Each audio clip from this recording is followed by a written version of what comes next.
ከአንድ የሀገር ባለስልጣን ወይንስ አለ 10,000 ዶሮ ያለው አርቢ በወር ገቢ ማን ይበልጣል? በ10,000 ዶሮ በቀን 9500 እንቁላል በወር ደግሞ 285,000 በትንሹ ብትሰበስቡ አሁን ገበያ ላይ ባለው ዋጋ ከ22 እስከ 25 ብር ባሉበት ብትሸጡ በቀን 237,500 ብር በወር ደግሞ 7,125,000 ብር ገቢ ይኖራል። ወጪም ደግሞ ስናይ አንድ እንቁላል ጣይ ዶሮ በቀን 120 ግራም ስትወስድ 10,000 ዶሮ በቀን 1200 ግራም መኖ ይመገባሉ። በወር ደግሞ 36,000 ኪሎ ግራም ማለትም ወደ ኩንታል ስንቀይረው 720 ኩንታል መኖ ማለት ነው።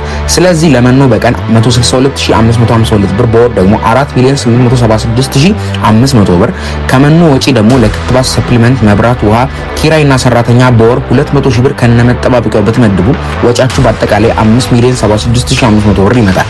ስለዚህ ከገቢ 7,125,000 ብር ወጪ 5,76,550 ብር ስትቀንሱ የተጣራ ገቢ ትርፍ በወር 2,48,450 ይመጣል። ስለዚህ በገቢ ከሀገር ባለስልጣንና 10,000 ዶሮ ካለው ወርሃዊ ገቢ ማን ይበልጣል? ኮሜንት አድርጉ። ማስታወስ ያለባችሁ መነሻ እውቀትና የገንዘብ ብድር ከፈለጋችሁ ደግሞ አሰልጥነን እናበድራችኋለን። ከእናንተ የሚጠበቀው መወሰን ብቻ ነው። ማይችክን አዲስን ፎሎ ማድረግ ለኛ ክፍያ፣ ለእናንተ ደግሞ ብልጠት ነው።